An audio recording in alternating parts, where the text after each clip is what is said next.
नाज़रीन बख्शापुर मां ख़बर है जे गांव से शहर पिया बख्शापुर लग बंगवार बिरादरी जी बिंदुरन में जेड़ो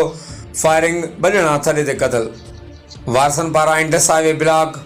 रोड ते धरणो हयो मिल जान मूजिब बख्शापुर जे इंडस हाईवे छिड़कू फाटक वटे मोटरसाइकिल सवार हथियारबंदन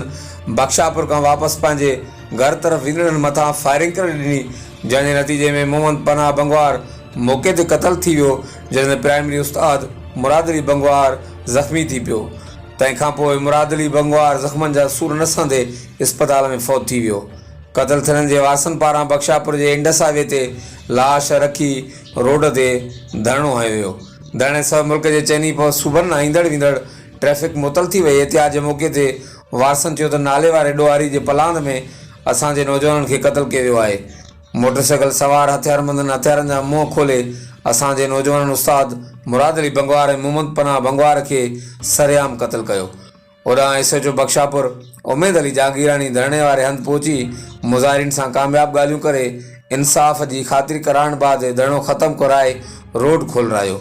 कतल थियल ॿिनि ॼणनि जे पोस्टमार्टम बाद लाश वारसनि हवाले कया विया। नौजवान जा लाश घर पहुचण ते कोराम मची वियो। ॿिए तरफ़ कतल थियल जे वारसनि जो वधीक छा चवणु आहे अचो त उन्हनि जी ज़बानी ॿुधूं था। असांजो इलाइक़ो आहे फैसले में आहे खुटिन उन्हनि सां भली विड़े न उन्हनि सां पुछा न फोड़ा असांजा ना हक़ ना ज़ुल्म मास्टर माण्हू मुलाज़िम हुयो उनखे शहीद कयो वियो। हाणे SP चए थो SHO चयो थो मूंखे सही SP इजाज़त नथो ॾे FIR जो माना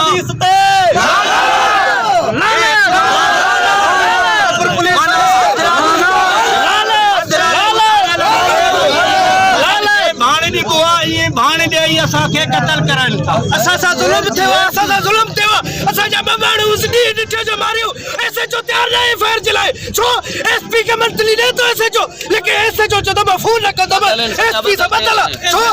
असांजो जल्दी IG नोटिस वठे IG नोटिस वठे जल्दी जल्दी SP खे बि हटायो वञे ऐं इन पूरे अमल खे 2 किलोमीटर टोटल थाने खां 2 किलोमीटर पुलिस जो तो फ़ैसिलो आहे तव्हां ॾिसो 7 चौकियूं क्रॉस करे तो गुपड़ो थाणो क्रॉस करे तू टपे तो 18 पुलिस वारा तो उन्हनि खे पैसा हथा नहीं निकलो छो पुलिस एतिरो लागर्जा असां एतिरा निकल कायूं असां सां इंसाफ करे आज सिंध सां इंसाफ करे और पहिरियों त SP खे बि हितां बदली कयो वञे SHO बदली कयो वञे असांजा ॿ गुज़ारी त शहीद थिया आहिनि ऐं असांजो FIR नथो करे छो असांजो FIR नथो करे असां सिंध जा रहाकू न आहियूं असां दरगाह न आहियूं पुलिस